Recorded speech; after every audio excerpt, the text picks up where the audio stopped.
Welcome to the Explainer.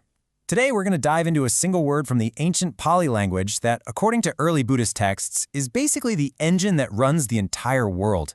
That word is taṇhā. Now it's often translated as craving or, a bit more poetically, thirst.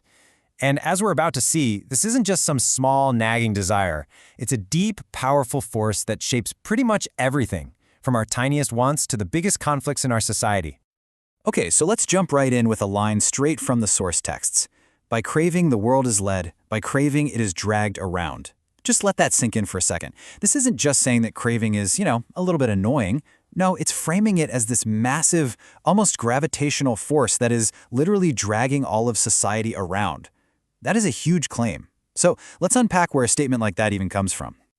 So where did this incredibly powerful force come from in the first place? Well, to get a handle on its nature, the texts actually give us this really fascinating origin story, kind of like a myth, about how craving first stepped onto the world stage. Okay, so this story is pretty wild. Imagine this, a world of just formless, radiant beings floating around. Then this sweet, savory earth just appears. One of these beings, described as just a little greedy-natured, gets curious and takes a taste. And in that one single moment of delicious sensation, taṇhā is born. Now what's so important here is that it's not presented as some kind of original sin or a moral failure. It's just a natural consequence of having a sensory experience. It was just one taste, and it changed everything. So that story gives us a beautiful, poetic origin. But what exactly is this force really? The texts don't just leave it as some vague feeling. They actually give us a very precise psychological breakdown. So let's take a look at the definition.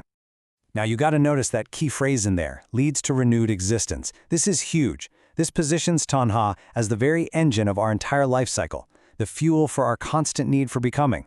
It's that relentless hunt for pleasure, right? That delight and lust that keeps us searching for the next thing and the next and the next.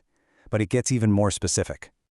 The texts actually identify three primary flavors of this thirst, if you will. First, there's kama taṇhā. This is the one we all know really well, the craving for sensual pleasures, good food, nice music, all that stuff. Second is bhava taṇhā, and this one's much deeper. It's the craving to simply exist, to become, to continue on. And then, and this one is absolutely fascinating, there's vibhava taṇhā, the craving for non-existence. The desire for it all to just end. Even that is seen as a powerful form of this thirst. And this is where you can see just how practical this concept is. Taṇhā isn't some abstract thing floating out there in the ether. No, it's happening all the time.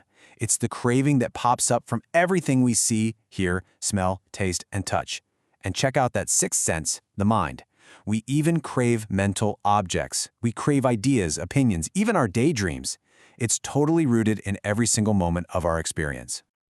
But here's the thing, taṇhā isn't just a static feeling. It's the trigger for a chain reaction. The texts lay out this startlingly clear psychological progression, showing how one simple internal feeling can spiral out of control into massive social conflict. Just watch how this chain reaction builds. It's like dominoes falling.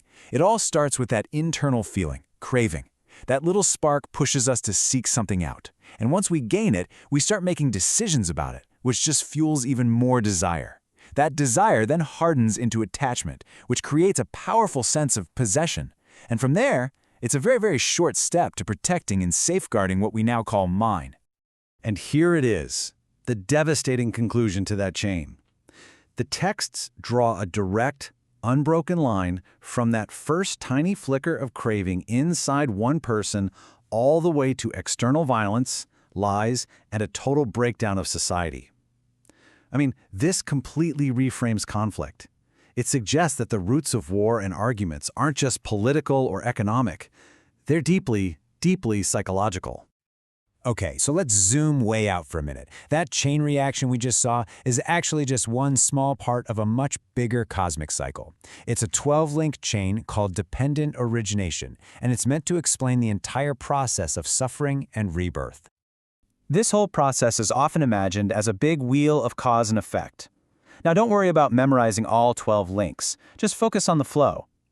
You can see right there that feeling, whether it's pleasant, unpleasant, or neutral, leads directly to craving, or taṇhā, And then look what comes right after it. Craving directly causes clinging, which then fuels the whole process of becoming and rebirth. So taṇhā is the absolute critical pivot point that turns a simple sensation into the kind of grasping that keeps this entire wheel of suffering spinning.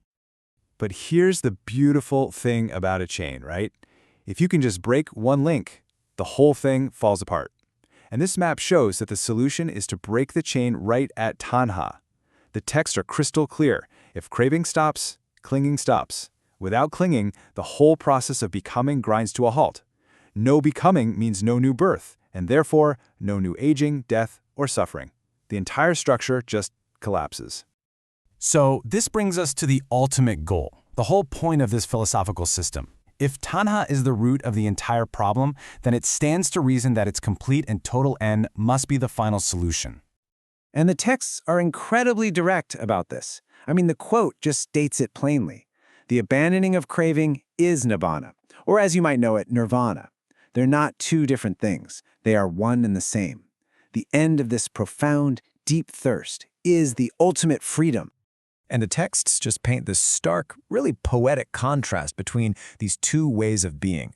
A life led by taṇhā, it's like having this constant, demanding companion with you on an endless journey. It's being caught in a net, being pierced by a dart. It is the very source of sorrow and fear.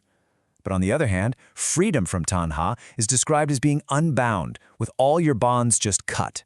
When that dart of craving is removed, there's no sorrow, and the texts ask, whence fear? If there's no craving, what is there to be afraid of?